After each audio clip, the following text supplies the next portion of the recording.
અરબી સમુદ્રના કિનારે આવેલ એવા ઐતિહાસિક ભવાની માતાજીના મંદિર ખાતે શ્રી ભવાની મિત્ર મંડળ દ્વારા અનેકવિધ ધાર્મિક કાર્યક્રમોના આયોજન કરવામાં આવ્યા હતા, જેમાં માતાજીનો શૃંગાર, તો માતાજીને થાળ ધરવામાં આવ્યો, તો મહાપ્રસાદનું પણ સુંદર આયોજન કરવામાં આવ્યું હતું, જેમાં હજારો માય ભક્તોએ લાભ લીધો હતો। ઐતિહાસિક ભવાની માતાજીના મંદિર ખાતે ચૈત્ર માસના આખર દિને વિવિધ ધાર્મિક કાર્યક્રમોના આયોજન ભાવિક ભક્તો દ્વારા કરવામાં આવ્યા હતા,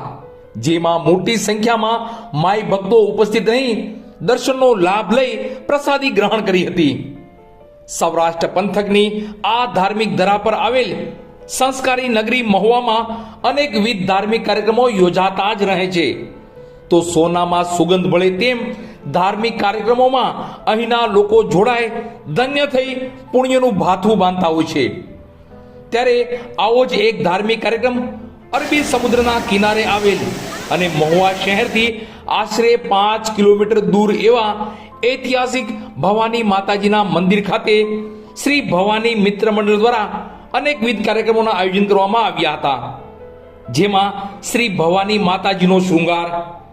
માતાજીની લાપસી, તો ઢોલ નગારા સાથે વિશેષ અને મોટી સંખ્યામાં ભક્તો જોડાય અને માતાજીને થાળ ધરવામાં આવ્યો હતો। અત્રે ઉલ્લેખનીય છે કે શ્રી ભવાની મિત્ર મંડળ દ્વારા હર વર્ષની ચૈત્રી અમાસના દિવસે ભવાની માતાજીના મંદિર ખાતે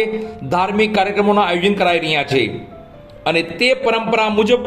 આ વર્ષે પણ વિવિધ ધાર્મિક કાર્યક્રમો યોજાયા હતા, જેમાં હજારો માય ભક્તો ઉપસ્થિત રહી શ્રી ભવાની માતાજીના ચરણોમાં માથું નમાવ્યું, તો પ્રસાદીનો લાભ પણ લીધો હતો। ટૂંકમાં શ્રી ભવાની મિત્ર મંડળ દ્વારા ચૈત્રી અમાસના દિવસે ધર્મ, ભક્તિ અને ભોજન એમ ત્રિવિધ ધાર્મિક કાર્યક્રમનું સુંદર આયોજન કરવામાં આવ્યું હતું।